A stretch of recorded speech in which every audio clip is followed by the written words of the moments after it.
この番組では文学に興味のある方がより読書を楽しむために物語の流れをアニメでわかりやすく解説しています。今回のテーマは安楽死は罪になるかで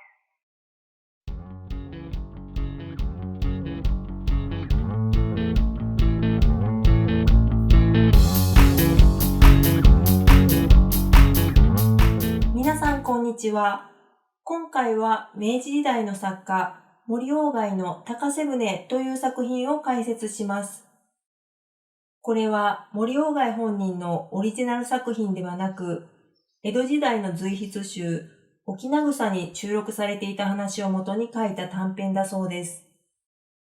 たった10ページほどの短い内容なので、これから読書を始める方にぴったりの作品です。主な登場人物は3人。弟を殺した罪で遠い島に送られることになった喜助と、喜助を大阪まで高瀬舟に乗せて護送することになった京都奉行所勤めの羽田正兵衛、そして死んだ喜助の弟です。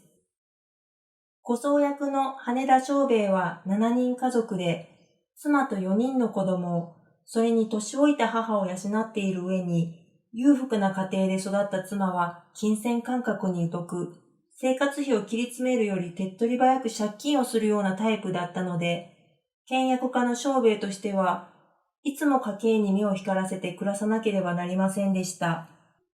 しかも高瀬舟の護送役は大阪まで川を下る夜中中、罪人と見送りに乗ることを許された親族の人々が後悔に嘆くのをそばでずっと目の当たりにしなければならず、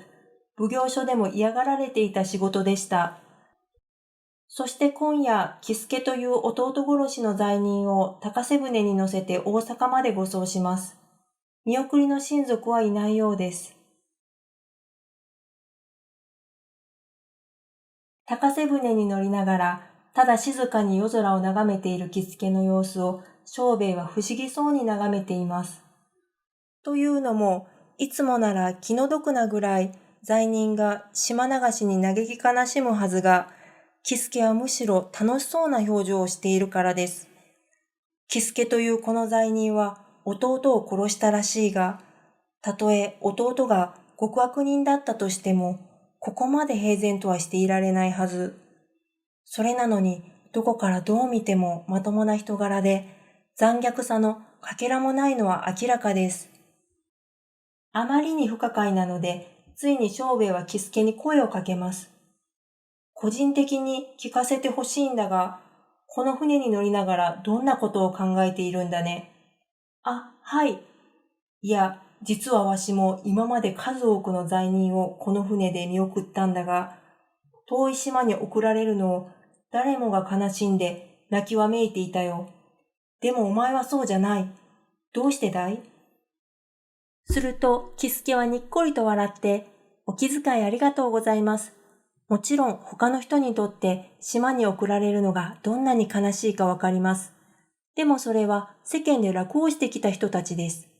私が味わってきたほどの苦労はこの京都でもまずないだろうと思います。これから行く島がどんなに辛い場所だとしても、生まれて初めて自分だけの居場所とお金が持てることに感謝しているのです。と懐に手を当てます。当時、島送りにされる罪人には、規則として200銅というお金が支給されていました。喜助はさらに、恥ずかしながら、私は今までお金を自分の懐に入れたことがありません。仕事が見つかり次第、一生懸命に働いては、いただいた賃金をそのまま借金の返済に渡していましたから。でもこのお金は、私が使わずに持っておくことができるのです。島に着いたら、このお金を元手に仕事をしようと楽しみにしているのです。と言って黙ります。あまりにも意外な喜助の答えに、正兵衛も黙り込み考え込んでしまいます。6人の家族を養っている自分の身の上を振り返り、生活費を切り詰めて生活しながらも、働いた分はすべて家族の食いぶちに流れているのだから、話を聞く限り、喜助と変わらない境遇のはずなのに、なぜ喜助は欲がなく満たされていて、庄兵衛には生活に不満しか感じないのか。もし自分が独身だとしても、喜助のようにはなれない。何か深い原因があるのではないかと思った庄兵衛は、喜助になぜ人を殺さなくてはいけなくなったのか、理由を尋ねてみました。喜助はかしこまって、今までのいきさつを庄兵衛に語り始めます。喜助が2歳の時に両親が病死してしまい、後に残された家族は幼い弟と2人だけ。不憫に思った町内の人たちからお恵みを受けて、なんとか飢えや寒さをしのぎながら、近所の使い走りをしながら育ちました。たった一人の身内である弟とは、なるべく離れないようにして助け合いながら働きました。去年の秋、喜助は弟と一緒に西陣で機織りの仕事を始めたものの、しばらくして弟が病気で働けなくなります。喜助や留守の間の弟の世話を近所のばあさんに頼み、仕事が終われば食事を買って、弟と住んでいる掘ったて小屋のような部屋に帰ります。待っていた弟は、喜助一人に稼がせていることを引け目に感じて、自分を責めるように、すまない、すまないと言います。ある日、いつものように喜助が仕事から帰宅すると、弟が布団の上で血だらけになってうずくまっています。喜助が驚いて駆け寄ると、弟は手で首を押さえたまま体を起こし、息を切らせながら、申し訳ない、許してくれ。どうせ治りそうにもない病気だし、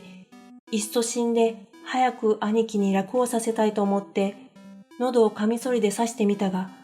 どうもうまく切れていない。すまないが、カミソリを引き抜いて、死ぬのに手を貸してくれ、と頼んできます。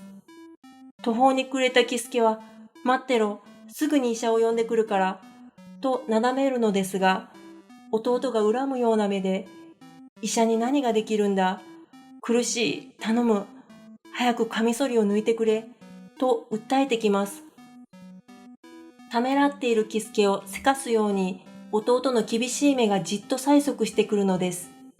仕方なく喜助が、今抜いてやるからな、と言うと、弟は嬉しそうな晴れやかな目になるので、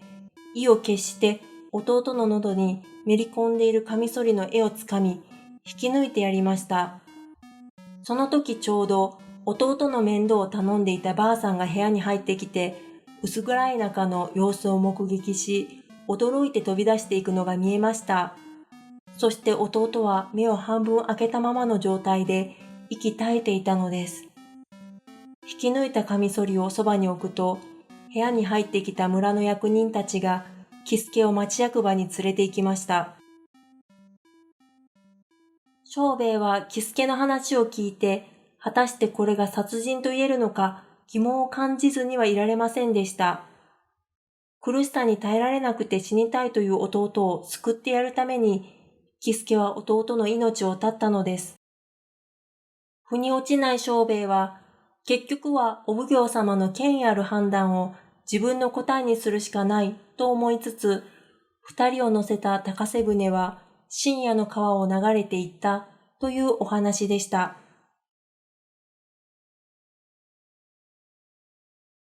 喜助は世間で仕事を見つけるのに苦しんだ。それを見つけさえすれば、骨を惜しまずに働いて、ようよう口を乗りすることのできるだけで満足した。そこで牢に入ってからは、今まで得難かった職がほとんど天から授けられるように働かずに得られるのに驚いて、生まれてから知らぬ満足を覚えたのである。